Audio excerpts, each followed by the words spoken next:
I was 19 that summer, just a college kid, making a late-night drive back from a friend's place outside Barstow. It was June 2023. Desert heat still there even after midnight. The dashboard clock read 12:52 a.m. I had a fast food bag on the passenger seat, a strawberry shake sweating into the cup holder, and cruise control set just under 60 because my dad's voice lived in my head about speeding tickets. The desert stretched on, empty lanes reflecting the moonlight. A semi thundered by in the opposite direction once every 10 minutes. Otherwise, it was just me and my playlist. Night drives out here were supposed to be peaceful. Nothing but space. The smell of hot asphalt and the low rattle of a loose straw clicking in its plastic lid. Then came the lights. Red and blue strobes erupted in my rear view, washing the cabin in frantic color. No siren, just the lights. They belonged to a dark sedan hugging my bumper. Out here, you don't ignore law enforcement. So I signaled, eased onto the shoulder, and hit my hazards. Dad's rules. Windows down, dome light on, wallet out, hands at 10 and 2. Show them you're no trouble. But even as I went through the motions, something felt off. The strobes flickered too fast, like cheap aftermarket bulbs. No light bar on the roof. The headlights looked dim, tinted wrong. My hazard lights ticked orange across the desert silence. And for the first time all night, I noticed how far from town I really was. The man who approached wasn't dressed like any cop I'd ever seen, but he pulled up, face hidden in no hat, no badge, no radio, no belt. Against my doorframe. License and registration. No explanation for the stop. No flashlight sweeping my car like usual. His eyes never settled, always darting down the road, then back again, like he was waiting for something to... Safety tips floated up from some buried corner of my brain. If something feels off, call 911. Put hazards on. Drive to a lit area. A real cop would understand. A fake one wouldn't. I'll grab the registration from the glove box, I said, keeping my voice level. My foot shifted onto the brake and my hand slipped the shifter into drive. The man looked at me like a bird sizing up prey. The crowbar scratched the paint as he leaned closer. That was enough. I let the brake go, swung back onto the shoulder and floored it. Gravel spat everywhere. The crowbar whooshed past my window, missing by inches, leaving only a scrape across the door panel. The sedan lunged forward behind me, strobe still stuttering, but no siren, no radio squawk, just engine noise. He tucked tight into my slipstream, so close I could feel the pressure shift in the air around my car doors. I slammed 911 on speaker. 911. What's your emergency? I'm on 58 eastbound outside Barstow. Unmarked car lit me up. Guy came at me with a crowbar. No badge, no siren. I'm driving to the next exit. The dispatcher was calm. Keep hazards on. Do not stop on the shoulder. Continue to a lit populated area. Deputy is en route. Can you describe the vehicle? Dark sedan, older, tinted. The lights don't look right. He's right on me. The road bent downhill. My engine screamed as I pushed past 70. In the mirror, the sedan bobbed in and out of my lane like it wanted to cut me off. My hands locked on the wheel, sweat soaking the leather. The green sign for the next exit appeared like a lifeline. Bloodlights rose behind it. Truck stop. I took the ramp hot, tires squealing, hazard lights hammering the dark. The truck stop glowed and a handful of smokers by the doors staring as I pulled in. My hazard flash painted the building orange. Behind me, the sedan slowed on the frontage road. It sat there 30 seconds just watching before gliding away with no signals, vanishing into the desert. The dispatcher stayed with me until a real cruiser rolled in a minute later, light bar cutting the lot in bright blue. The deputy wore the full uniform, badge, belt, radio, hat. The sight of him unclenched something deep inside me. You the caller? He asked. Yeah, I said, my voice thin at this point. He stopped me with no siren, came up with a crowbar. Good thing you left, the deputy said simply. We've had a couple of these along the corridor. He took my info, crouched to examine the scrape in my door, and shook his head. Not a baton, Mark, that's a pry tool. This was no cop. He told me I'd done the right thing. Hazards, 911, lit area. Real officer will understand. Fake one hates it. The sedan never came back. Another unit searched the frontage road. I sat with a styrofoam cup of gas station coffee, hands wrapped tight, even though they weren't shaking anymore. When I finally merged back onto the highway, every pair of headlights felt like trouble. The sheriff's office later confirmed. Other reports, no plate matches. The cars varied, but the behavior was the same. Fake stops, late night, isolated drivers. They never caught anyone. But I know now, not everyone who flashes red and blue has the right to make you stop. And when someone asked me what I would have done if he was real law enforcement, the answer is easy. A real cop doesn't need to scare you into submission. They've got radios, sirens, procedures. They can stand up to the light. The man on the shoulder that night couldn't. And that's why I'm still here to tell it. I don't usually stop at little two-pump stations in the middle of nowhere. My mom's voice is always in my head. Go where the truckers go, the big plazas, the ones with fast food smells, and at least a couple people inside. But that night, early May, finals just behind me, running on sunflower seeds and caffeine. I'd pushed the gas gauge too far. The low fuel light came on and the miles to empty number mocked me. The interstate was too far. I pulled off onto a frontage road, hoping for anything open. There it was, a lonely canopy, one bulb flickering, moths orbiting it like it was the last star in the desert. The little cinder block building had an open sign that probably glowed bright 20 years ago. A paper sign on the door said, "No restroom after midnight." My dash clock read 2:33 a.m. I parked by the far pump and left the engine running, debating whether to risk turning it off. Decided against it. I figured I'd just prepay for $20 and keep rolling. Inside was everything you expect from a graveyard shift gas station. Cooler compressors rattling a coffee pot ringed with Tyrolled sludge, jerky that looked like museum exhibits. Country music whispered from a radio behind the counter. The clerk looked up as the door chimed. A guy, maybe mid-20s, baseball cap face I wouldn't have remembered in line at a DMV. And then his eyes went past me, not at me, not to the counter. Straight to the glass door I just walked through, then to the convex mirror above the register, then back again.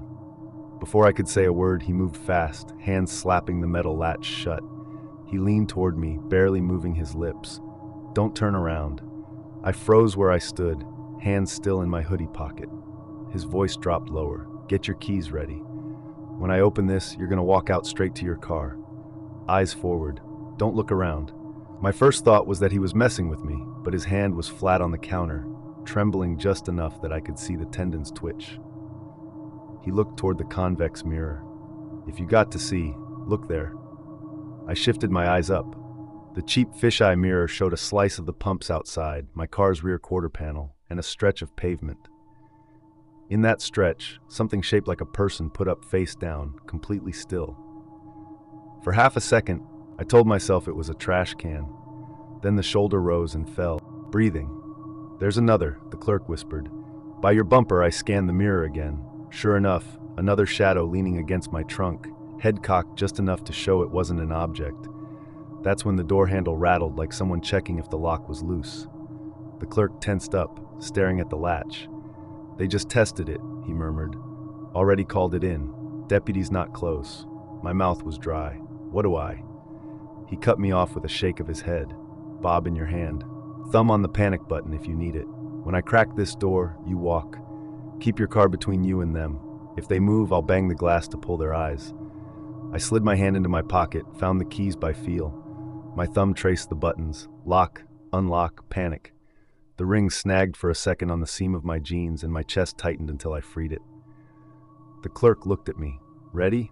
I nodded. My stomach felt hollow. He unlocked the door, cracked it open maybe 3 in. "Go." I stepped out. The night air was heavy and quiet. I kept my eyes on the car door handle. My sneakers thudded on the rubber mat, then the smooth concrete. My steps felt too loud. Something scuffed near the pump. I didn't turn, didn't blink sideways, just yanked the handle, slid inside and hit the lock twice. The horn chirped. The locks clunked. That's when a palm smacked the back quarter panel, like marking territory. My pulse jumped. I twisted the key. Thank God it started on the first try. One shadow leaned in like they were trying to see through the back window. I threw it in drive, floored it straight through the pumps.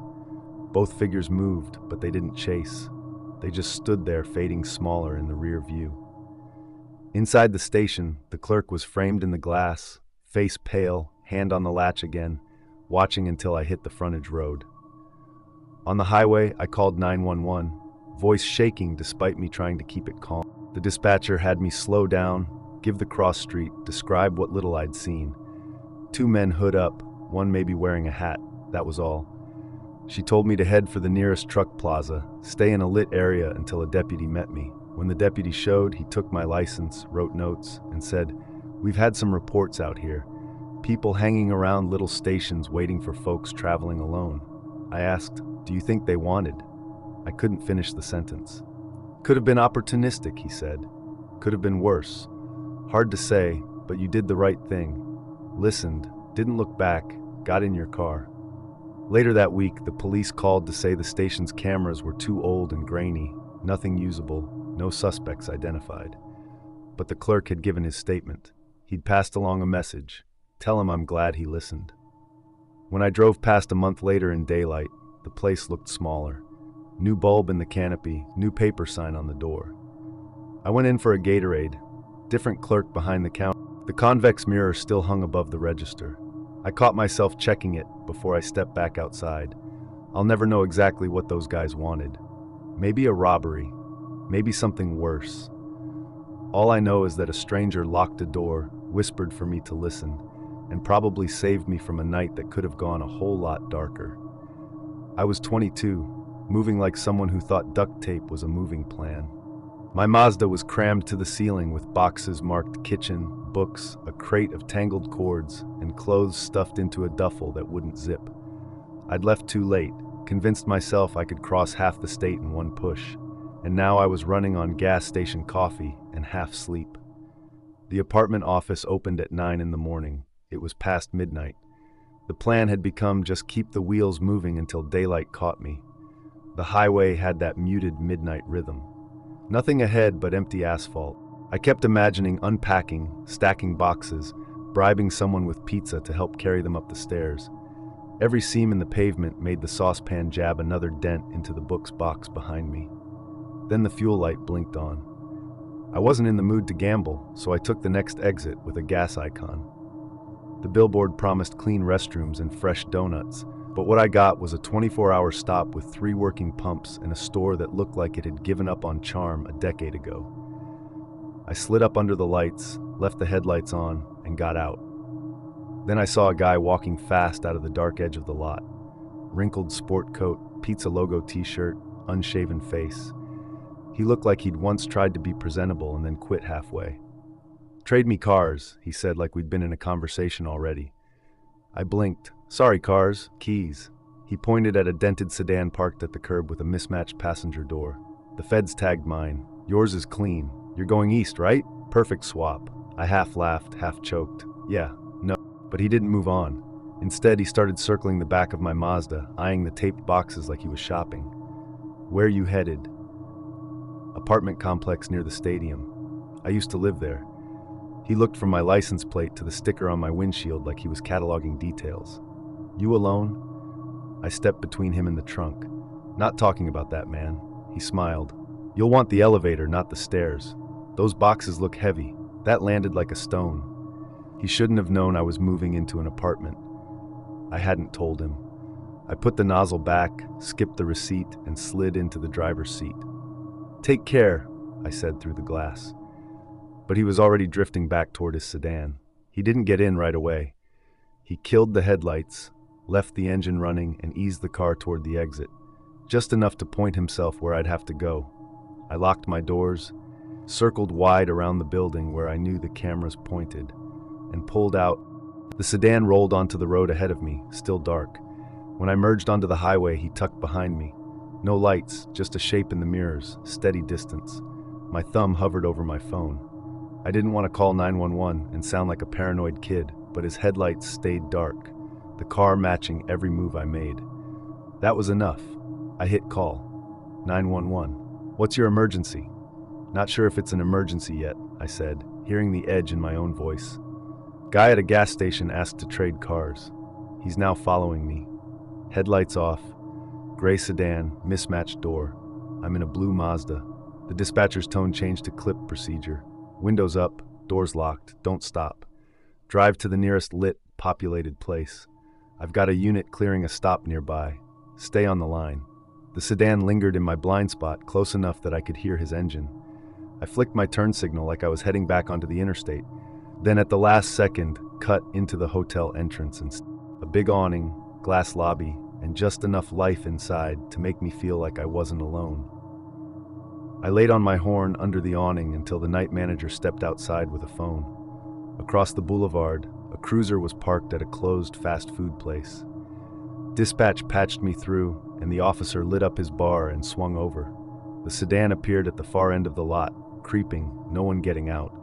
Then it peeled away down a side street, still dark. The officer circled the lot, then parked, took my statement.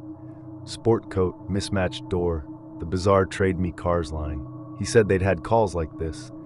People probing, testing, maybe looking for someone easier to corner. Cameras didn't catch the plate. The night manager comped me a room, said corporate policy allowed it when guests came in scared. I parked under the lobby cameras, carried up a duffel and toothbrush, and slept with my shoes still on and keys in my pocket. In the morning, the lot was just a lot. The boxes still dented the same way. When the detective called a week later, his words landed heavy. No plate on camera, vehicle too far in the shadows. That was it. End of file. Now when I stop for gas, I pick a fake destination if anyone asks. I park where cameras point, and if anything feels wrong, I don't wait to see how wrong. I wasn't planning on stopping that late, but Reno had drained me dry. The client meeting ran long, the edits came later, and by the time I packed my laptop, it was pushing midnight. I still had an hour's drive before home, and my stomach was growling. The neon diner shimmered like a mirage at the edge of town. P-case glowing, few truckers nursing bottomless mugs. It looked safe enough, bright, familiar, populated. I parked my blue hatchback under a lamp where I could see it. Habit. I like to keep my car in sight. I slid into a counter stool and ordered eggs and toast. The cook slid my plate across, and I ate in silence. That's when I heard a voice to my left. "That blue hatchback outside yours." I turned. A man stood there, mid-40s, jacket that had seen better days, face ordinary enough to pass in a crowd. "Yeah," I said cautiously. "What route you taking? North or south around construction?" I smiled politely. "Depends on traffic. You headed east or up toward the lake?" I only asked because there was a wreck near the junction. It felt less like advice, more like fishing. "I'll check the map," I said firmer. He leaned closer. "You here alone?" That was it. Fork down, tone clipped. "I'm fine. Thanks." He didn't move right away. He looked toward the window where my car sat, then back to me. "Cute car. What year?" I ignored him, finished quickly, and paid in cash. The waitress, Cindy, handed me water in a Togo cup. She noticed my stiffness and asked softly, "Want me to wave from the door when you leave?" "Maybe," I admitted. "I'm probably overthinking it." "Probably," she said with a patient smile. "But I'll still wave." I stepped outside, and that's when my stomach dropped. My front right tire looked low, not flat, but off, and the valve cap was gone. There was even a half-moon smear of clean rubber where someone had swiped the dust away. I crouched like I was tying my shoe, scanning the lot without turning my head. A sedan sat dark a few spaces down, a man slouched in the driver's seat. In the diner window, Mr. Questions was at a booth, coffee in hand, eyes tilted toward my car. I went back inside. "Could one of you walk me out?" I asked Cindy. "The tire's been messed with." The cook set down his spatula without hesitation. "We got you." The three of us walked out together. The cook squatted, pressed the tire, and shook his head. Low, someone bled it. Cindy stood by me with her arms crossed. I got in the car and locked it, cracking the window to thank them. "I'll head to the big station with the flag." They watched me roll away. The hatchback felt a little soft at the front, but I made it to the gas station lit like a stadium. I checked all 4 tires. Front right was down to 22 psi. I refilled it under the bright lights, bought cheap valve caps, and grabbed a portable inflator. When I pulled away, I texted a friend. "Tire messed with at the flag station. All good now." The drive home was uneventful, but the tight coil in my chest didn't release until my garage door closed behind me. The next morning, I called the non-emergency line. The officer's voice was matter of fact. People sometimes do that to strand you. You pull onto a shoulder, they offer help, then you're vulnerable. I went back to the diner later that week. Cindy greeted me with relief. Together with the manager, we reviewed footage. There I was at the counter paying. There was Mr. Question sliding into a booth that gave him a clear view of my car. The outside camera caught him stepping out briefly, disappearing by my car, then returning. He sat watching, perfectly casual. Police burned a copy, but the angle was too poor for a plate. No ID, no arrest. That could have been the end. Nothing happened. But nothing felt wrong. Someone had tried to shape my night, and I'd walked right into their setup, except for noticing the details. Now I park under cameras. I scan tires before I drive. I keep the inflator in my hatch and gloves in the door pocket. And if anyone starts collecting details about my route, my destination, or if I'm alone, I lie flat out. The real story isn't what happened. It's what almost happened. The almost is where you test your instincts, where you rehearse the sentences that get you out alive. I remember that night in snapshots like photographs stacked out of order. I wasn't looking for trouble, just gas, a receipt, and the last stretch before reaching my mom's place. It was late, and my 2 kids were asleep in their car seats in the back of the minivan. That alone made the night feel calmer than most long drives. The quiet, the steady breathing, the small miracle of both of them out at the same time. We were an hour from Grandma's. I could already picture her at the door in her robe, half scolding me for being late, half thrilled to scoop up the grandkids. I slid into a station just off the highway. Not a big truck stop, just 4 pumps under a canopy. I always park under the brightest light, a habit I don't question. It gives me a sense of being seen. I set the parking brake, checked the baby monitor app on my dash. Their heads lulled, mouths slack, both out cold, then grabbed my wallet. The pump was taped off with a handwritten sign. Inside only. I hesitated. I hate leaving the car even for a minute, but it was just a short walk and I didn't want to wake them. Inside, a young cashier was counting bills behind the counter, barely looking up when I asked for pump 3. I slid my card, tapped the counter, and was about to turn back when something pulled at me. A tug in my chest. Through the window, I saw the rear sliding door of the van shift open. Just a fraction. Not much, but enough to break the clean line of reflection on the metal. My body moved before my brain caught up. I sprinted across the lot. My hand hit the door with a slam, forcing it shut. A man in a hoodie was right there, bent low. I only saw his hands and a shadow of his jawline, but I'll never forget the way he looked at me. He didn't look startled or caught, just adjusting, like he was waiting for the next move. "Get away from my car," I yelled, my voice cracking with adrenaline. He stepped back, palms up like this was nothing. He gave a little half smile, the kind that says no harm done. Then he turned and walked away slowly, as if he was just stretching his legs. I hit the horn and hard. The noise shattered the night. My hand jammed the panic button on my key fob, too. Lights flashed, alarm screaming. Inside the store, the cashier jerked upright. At the diesel pumps, a trucker started jogging toward us. The man didn't run. He slipped behind a sedan parked at the far edge, slid in, and the car peeled out. Headlights off until the last second, gone. I jumped inside and hit the locks 3 times in a row just to feel them click. The monitor still showed my kids sleeping, oblivious. I was shaking so badly the horn sounded broken. The trucker knocked on my window. "You good?" he asked. He opened the back door. "My kids, you touched them?" he asked. Urgent. "No, they didn't wake." I stopped him. He scanned the lot with quick, practiced eyes. "Head to the truck plaza up the road. More people, cameras. I'll follow you a mile." I called 911 the second I hit the road, explaining in bursts. Man in hoodie, tried the sliding door, black sedan, left right after. 2 kids in the car. The dispatcher told me to head to a well-lit area and stay put for police. At the truck plaza, I parked directly under a camera. The trucker pulled in across from me like a guard. 10 minutes later, a county SUV arrived. The officer was calm, careful not to spook me or the kids. He checked the van, dusted the handle, reviewed my statement. The station camera had caught part of it. Me sprinting, the sedan rolling out. They got a partial plate, not enough for an arrest. That was the end of the case, but it wasn't the end for me. I changed after that night. Child locks always engaged. Doors locked while fueling. Pay at the pump or not at all. Small things maybe, but they make me feel less helpless. I've told myself 100 versions of what could have happened if I hadn't looked up when I did. I try not to stay in those what-ifs too long, but I do know this. Safety isn't the canopy lights or the cameras. Safety is noise. It's alertness. It's saying no out loud. And now, even on the safest nights, I don't let myself relax until I'm home with the doors locked. So who's ready for their next midnight cruise?